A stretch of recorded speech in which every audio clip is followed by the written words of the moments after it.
আসসালামু আলাইকুম। আল ইমরান কুক চ্যানেলে আপনাদের সবাইকে জানাই স্বাগত।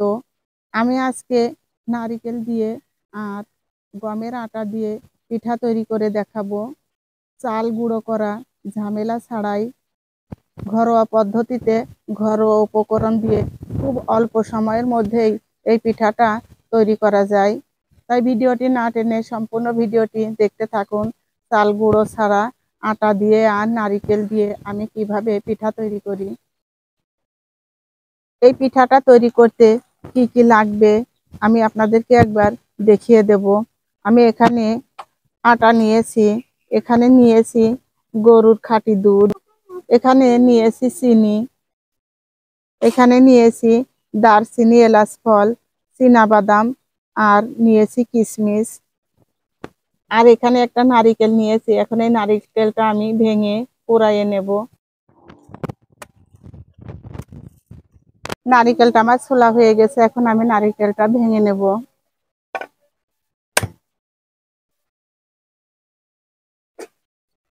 ওই যে নারিকেলের পানি, মাওয়া পানি খাবা নারিকেলের।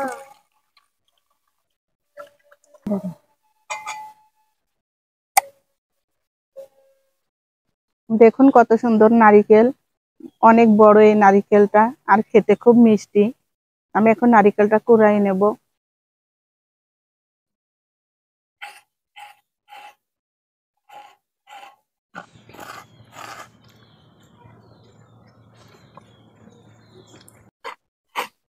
নারিকেলটা আমার কোড়া হয়ে গেছে। এই এই না এতটুকু নারিকেল হলেই হয়ে যাবে। আমি একটা বাটি নিয়েছি, বাটির ভিতরে আমি এখন আটা দিয়ে দেব।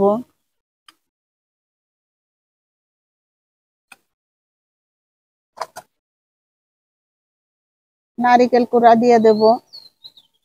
এই পিঠা বানাতে কিন্তু নারিকেলটা বেশি লাগে। যখন থেকে কুড়াচ্ছি নারিকেল তখন থেকে কিন্তু মাওয়া খাচ্ছে, আবারও নিয়ে নিল। আমি চীনাবাদাম আর কিশমিশ নিয়েছি, দিয়ে দেব। আমি পরিমাণ মতো লবণ দিয়ে দেব। সব উপকরণগুলো আমি একটু হাতে মেখে নেব। নারিকেল আর আটা আমার খুব ভালো করে মেখে নেওয়া হয়ে গেছে। নারিকেল থেকে যে পানি বের হয়েছে তা থেকেই প্রায় হয়ে গেছে মাখানো। এই যে দেখুন, অল্প একটু পানি লাগবে। আমি অল্প একটু পানি দিয়ে ভালো করে মেখে নেব।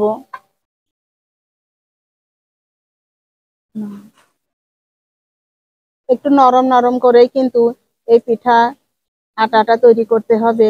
রুটি বানানোর যে আমরা ডো তৈরি করি তার মতো অত শক্ত হবে না, একটু নরম নরম হবে।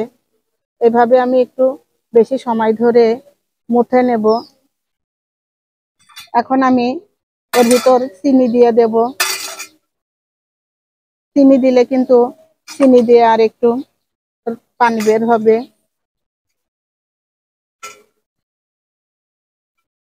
আমার এটা খুব ভালো করে মাখানো হয়ে গেছে। এখন আমি চাপা দিয়ে রেখে দেব। আমি চুলার জালটা ধরিয়ে চুলার উপর কড়াইটা বসিয়ে দিয়েছি। এখন আমি দুধগুলো কড়াইয়ের ভিতর ঢেলে দেব।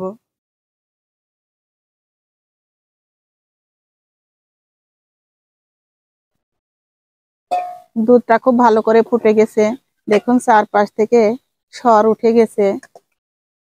দুধটা যত ভালো ফুটবে পিঠাটা খেতে ততই বেশি স্বাদ হবে। আমি খুব ভালো করে দুধটা ফুটিয়ে ঘন করে নেব।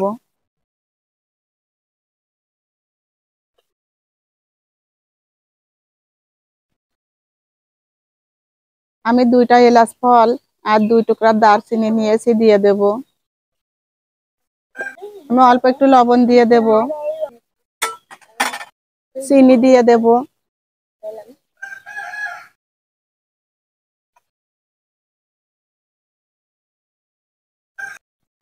চাপা খুলে দেখে নেব। দেখুন কতটা সফট হয়েছে আর কতটা ফুলে গেছে। নারিকেল আর আটা যদি এভাবে মেখে রেখে দেওয়া যায় তো অনেকটাই ফুলে ওঠে। এখন আমি দুধের ভিতরে এগুলো দিয়ে দেব। আমি আরেকবার একটু ভালো করে নেড়ে নেব। আমি অল্প অল্প করে এভাবে গোল করে দিয়ে দেব। দুধটা খুব ভালো করে ফুটছে, এই ফোটার সময় কিন্তু এটা ছেড়ে দিতে হবে একেবারে রসগোল্লার মতো। এইভাবে দিতে দিতে যদি হাতে এইভাবে লেগে যায়, তাহলে আপনারা অল্প একটু পানিতে হাত ভিজিয়ে নেবেন, তাহলে কিন্তু আর হাতের সঙ্গে লেগে থাকবে না। এই যে দেখুন কত সুন্দর হাতের থেকে ছাড়িয়ে যাচ্ছে। আমার সবগুলোই দেয়া হয়ে গেছে। পিঠাটা আমার হয়ে গেছে, দেখুন দুধটা শুকিয়ে একেবারে ঘন হয়ে গেছে। এখন আমি নামিয়ে নেব পিঠাটা।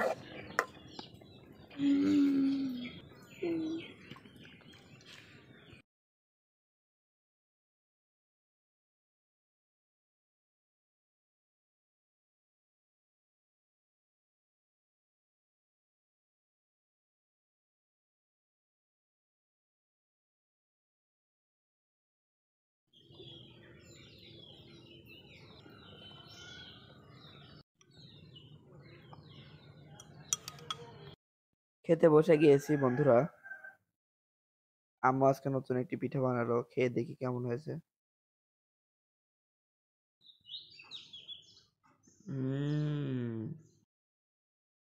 দারুণ হয়েছে বন্ধুরা পিঠাটা।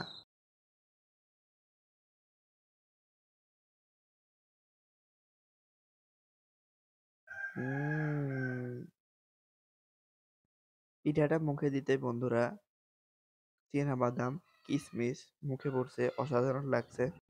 আপনারাও বাড়িতে এভাবে পিঠা তৈরি করে খাবেন। আমাদেরকে কমেন্টে জানাবেন আজকে ভিডিওটি কেমন হয়েছে। ভিডিওটি ভালো লাগলে অবশ্যই ভিডিওটি লাইক করবেন, চ্যানেলে নতুন হলে সাবস্ক্রাইব করবেন। সবাই খুব ভালো থাকবেন, সুস্থ থাকবেন। আসসালামু আলাইকুম।